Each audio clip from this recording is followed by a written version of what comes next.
Welcome to the channel टीके mixed up knowledge. तो जैसा कि आप लोग अपने स्क्रीन पर देख ही सकते हो, आज का हमारा टॉपिक है क्लास 10 जियोग्राफी का chapter number 1 resource and development. तो देखते हैं आज के हमारे टॉपिक्स क्या हैं। Meaning of resources, interdependent relationship between nature, technology and institutions and classification of resources. So firstly हमारा जो चैप्टर है उसका नाम ही रिसोर्सेज एंड डेवलपमेंट है। तो रिसोर्स का मतलब क्या होता है? Everything which is available in our environment that can be used to satisfy our needs is called resource, but there is a condition that it must be technologically feasible and culturally acceptable। यानी कि कोई भी चीज़ जो हमारी environment में present है उसे हम रिसोर्स कह सकते हैं अगर वो हमारी टेक्नोलॉजी, जो हमारी भी प्रेजेंट टेक्नोलॉजी है उसके थ्रू वो काम उस पर करा जा सके और जो हमारा कल्चर है वो उसे एक्सेप्ट करता हो। फॉर एग्जाम्पल अगर हम लें तो हिंदूज का जो कल्चर है उसके अंदर गायों को बहुत पूजा जाता है और उनको मारना मतलब बहुत बड़ा पाप माना जाता है। तो इसी तरीके से वो कल्चरली एक्सेप्टेबल होना चाहिए, अनएक्सेप्टेबल नहीं होना चाहिए। सो जो भी चीज़ हमारी एनवायरनमेंट में प्रेजेंट है जो कि हम टेक्नोलॉजी की हेल्प से उसमें प्रोसेसिंग कर सकते हैं, साथ के साथ हमारा कल्चर भी उसे एक्सेप्ट करता हो, उसे रिसोर्स कहा जाता है। Then interdependent relationship between nature, technology and institutions. तो अगर हम यहाँ पर देखें तो प्रोसेस जो है ट्रांसफॉर्मेशन की थिंग्स में, उसके अंदर एक इंटरेक्टिव रिलेशनशिप होता है between nature, technology and institutions. Human beings जो होते हैं, ह्यूमन बींग्स इंटरेक्ट करते हैं नेचर से थ्रू टेक्नोलॉजी। टेक्नोलॉजी की हेल्प से नेचर से वो इंटरेक्ट करते हैं और जो उनके इंस्टीट्यूशंस हैं, इकोनॉमिक डेवलपमेंट्स हैं, उनको वो इंक्रीज करते हैं। Human beings interact with nature through technology to accelerate their economic development. अपनी इकोनॉमिक डेवलपमेंट को एक्सेलरेट करने के लिए ह्यूमन बींग्स टेक्नोलॉजी के थ्रू, जो प्रेजेंट टेक्नोलॉजी है उसके थ्रू नेचर से कॉन्टैक्ट करते हैं, इंटरेक्ट करते हैं। नेक्स्ट है क्लासिफिकेशन ऑफ रिसोर्सेज। तो रिसोर्सेज जो हैं अलग अलग बेसिस पर डिवाइड करे गए हैं। अगर हम ऑरिजिन की बेसिस पर बात करें तो biotic, abiotic, on the basis of exhaustibility renewable and non renewable, on the basis of ownership की ऑनर कौन है उसका, तो individual, community, national and international. अगर on the basis of development status, यानी कि डेवलपमेंट हमारी कंट्री की, हमारी नेशन की डेवलपमेंट कितनी है, तो उस बेसिस पर potential, develop, stock and reserve. अगर हम on the basis of origin की बात करें तो these are biotic and abiotic. तो बायोटिक रिसोर्सेज क्या होते हैं? All the living organisms, all the earth, the flora and the fauna are called biotic resources. Human beings are biotic resources. Biotic यानी कि जिसके अंदर जान है। लिविंग ऑर्गेनिजम्स जितने भी हमारी अर्थ पर प्रेजेंट हैं, चाहे वो प्लांट्स हैं या एनिमल्स हैं, तो उन सभी को बायोटिक रिसोर्सेज कहा जाता है। और जैसे एग्जाम्पल अगर हम लें एनिमल्स, प्लांट्स, ह्यूमंस, तो हम सब क्या हैं?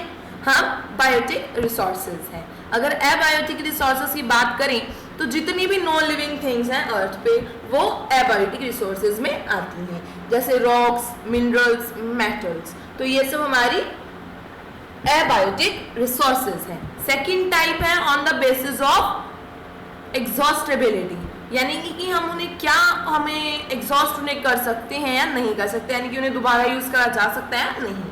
तो उसके बेसिस पर रिन्यूएबल एंड नॉन रिन्यूएबल। अगर रिन्यूएबल की बात करें, the resources which can be replenished and used again and again are called renewable resources. For example, wind, water, solar energy and biomass. तो वो चीज़ें, वो resources जो हमारे environment में present हैं, जो replenish हो सकते हैं, यानी कि अगर हम उन्हें यूज़ कर रहे हैं तो वो थ्रू नेचर और थ्रू ह्यूमन एक्टिविटीज़ वो रिप्लेनिश हो सकते हैं और हमें अगेन एंड अगेन उन्हें यूज़ कर सकते हैं, तो उन्हें रिन्यूएबल रिसोर्सेज कहा जाता है। जैसे विंड लें, अगर विंड एनर्जी है तो वो जो है थ्रू नेचर उसे प्योरीफाई करा जाता है। वाटर तो वाटर साइकिल है, कंडेंसेशन, प्रेसिपिटेशन, इवेपोरेशन, तो इस प्रोसेस से वाटर होता है। इसी तरीके से सोलर एनर्जी, बायोमास, तो इन सभी को रिन्यूएबल रिसोर्सेज में डाला गया है, जिनको हम बार बार यूज कर सकती हैं। नॉन रिन्यूएबल रिसोर्सेज जिन्हें रिप्लेनिश नहीं करा जा सकता थ्रू नेचुरल मीन्स और बाय ह्यूमन मीन्स, यानी कि उन्हें रिप्लेनिश नहीं करा जा सकता, उन्हें सिर्फ एक ही बार यूज करा जा सकता है, जैसे क्रूड ऑयल है, पेट्रोलियम है, फॉसिल फ्यूल्स हैं। तो इन सभी को जो है एक ही बार यूज करा जा सकता है, they can not be use again and again. Next है on the basis of ownership, कि ऑनर कौन है।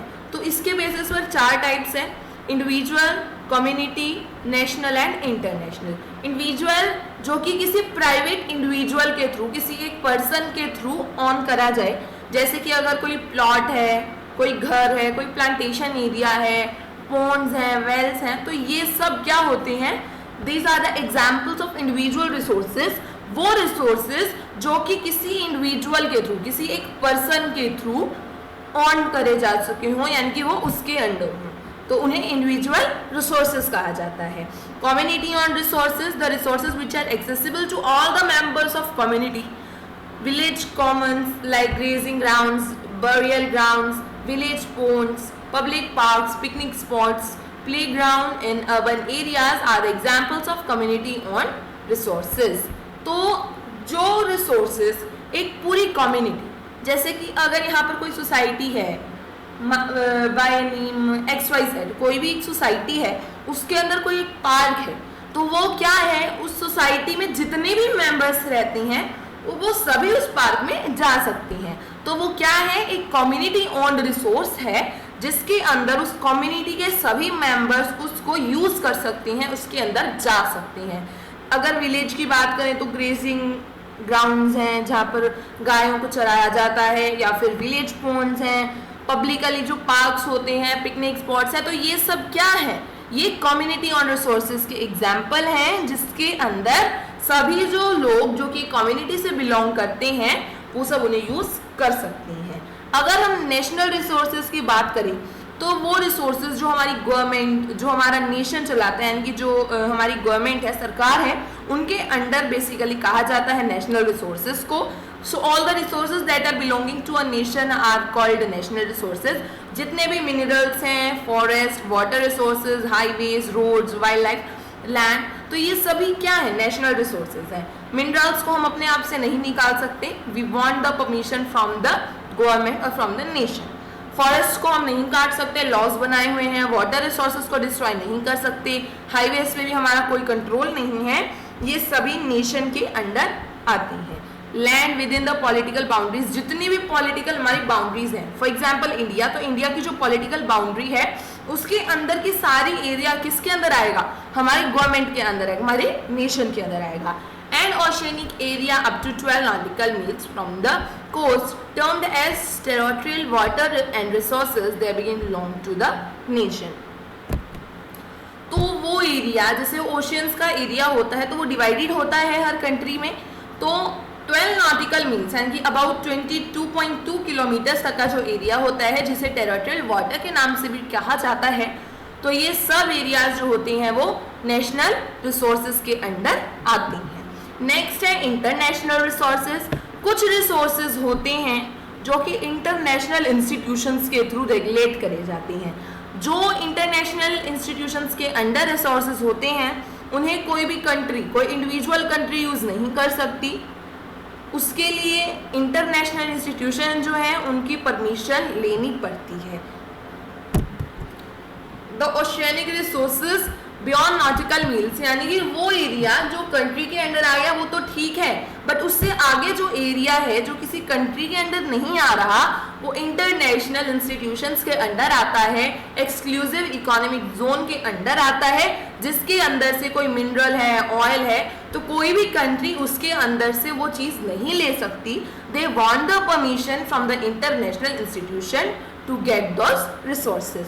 तो यानी कि on the basis of ownership हमने 4 पढ़े हैं। इंडिविजुअल रिसोर्सेज किसी इंडिविजुअल के थ्रू जो ऑन हो, कम्युनिटी रिसोर्सेज किसी कम्युनिटी के जो सभी मेंबर्स हैं उनके लिए, नेशनल रिसोर्सेज जो नेशन का जितना भी हमारा नेशन है उसके अंडर जो रहते हैं रिसोर्सेज वो, और इंटरनेशनल रिसोर्सेज जो इंटरनेशनल इंस्टीट्यूशंस के अंडर रहते हैं। लास्ट टाइप है on the basis of status of development, तो potential, developed, stock and reserve. पहला है पोटेंशियल, तो वो रिसोर्सेज जो कि किसी एरिया में पाए जा चुके हैं बट उन्हें अभी तक यूटिलाइज नहीं करा गया। यानी कि मान लो राजस्थान है तो वहां पर विंड एनर्जी बहुत है, there is much wind energy and solar energy in Rajasthan and Gujarat, but development ना होने के कारण उन्हें अभी यूज नहीं करा जाता। So potential resources are the resources which are found in a region but have not been utilised. For example, wind and solar energy is abundant in Rajasthan and Gujarat, but so far these are not being developed properly. उन्हें पूरी तरीके से अभी develop नहीं करा गया है।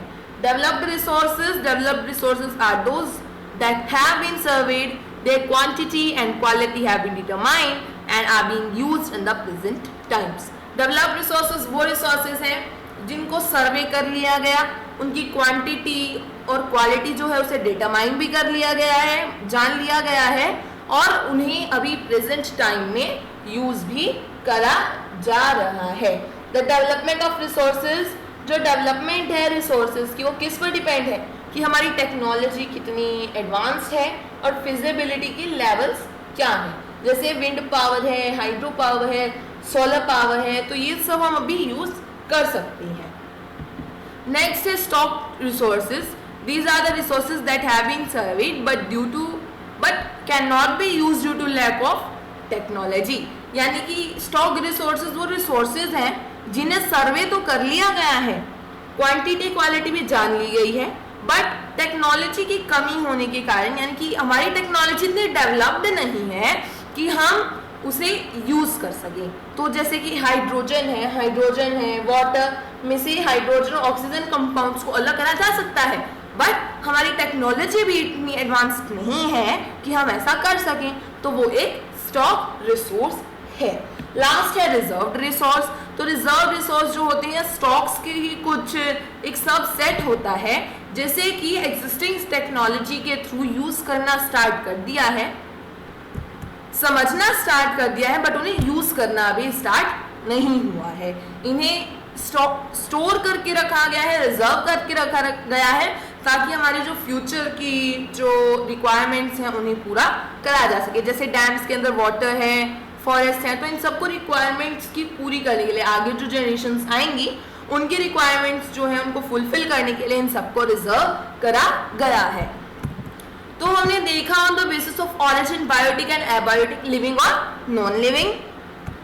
On the basis of exhaustibility, renewable and non renewable, यानी कि रिन्यूएबल जिन्हें हम अगेन एंड अगेन यूज कर सकते हैं, एंड नॉन रिन्यूएबल जिससे अगेन एंड अगेन यूज नहीं करा जा सकता। ऑनरशिप के बेसिस पर individual resources, community owned resources, national resources या इंटरनेशनल रिसोर्सेज। इंडिविजुअल जो किसी एक इंडिविजुअल पर्सन के थ्रू ऑन हो, कम्युनिटी जो एक कम्युनिटी के सभी मेंबर्स के लिए हो, नेशनल जो नेशन के अंडर हो, इंटरनेशनल जो इंटरनेशनल इंस्टीट्यूशंस के अंडर हो, और on the basis of status of development कि हमारी डेवलपमेंट कितनी है। तो potential, develop, stock and reserve. Potential वो जो कि पाए जाते हैं बट उन्हें यूटिलाइज नहीं करा गया, डेवलप्ड जिनके सर्वे करा गया, क्वालिटी क्वांटिटी को डिटरमाइन करा गया है यूटिलाइजेशन के लिए और उन्हें अभी यूटिलाइज भी करा जाता है।